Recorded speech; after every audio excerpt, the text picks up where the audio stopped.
Paul said we must die. We must die out to self. We must bring it under subjection.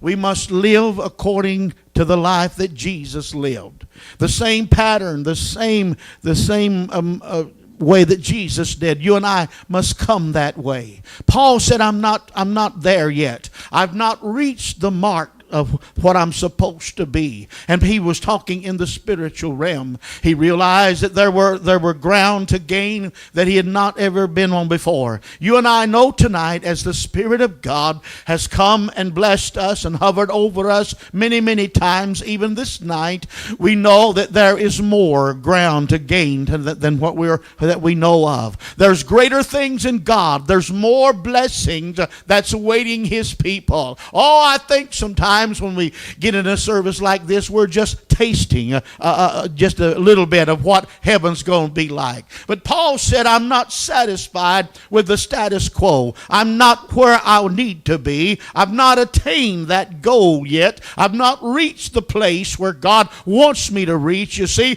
I believe if Paul had stopped several years prior to what he did, I believe that he would have never reached the goal and attained the work that God had placed in his spirit. We understand and we read about the Apostle Paul. He was the greatest of the apostle and wrote many of the books in the New Testament. And he stood the test of trial. And well, you have to follow Paul's life to really understand what kind of a person that he was. How bold and brave and strong that he was in his time of trouble and trial. But God took him through because Paul realized one thing. My sufficiency is not of myself, it is of God. He wrote one place in the scripture, I can do all things through Christ which strengthened me. He realized that his ability and his authority was only limited, but he realized there was a greater power than what he ever knew about, and that resided in Christ Jesus.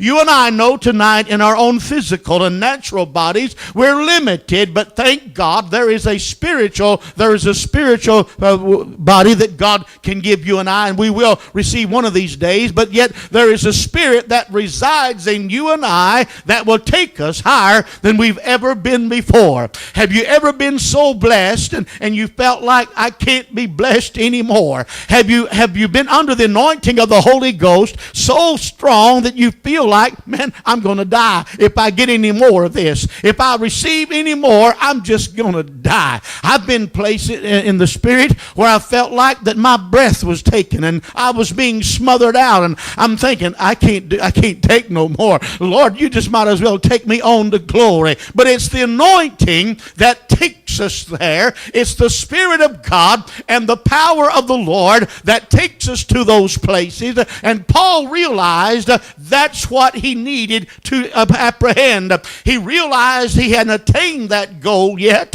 He realized there were greater things in God that lie ahead of him, and he was not going to stop. So let's look at some things tonight of what Paul had to do. And then not only Paul, but it refers to you and I. The same thing that happened to Paul can happen to you and I. The same pattern, the same road, the same pathway can happen to you and I. First of all, we must realize that we haven't reached that spiritual plateau of maturity yet. We must realize there's some other things that you and I must do in order to get to that spiritual place. Now, when I spoke to you this morning, when Paul spoke about perfection, he was not speaking about not having any faults or not having anything wrong. He was speaking on spiritual maturity. When the scripture speaks about perfection, it means we are being brought closer and closer into maturity. I want to be stronger in God, don't you?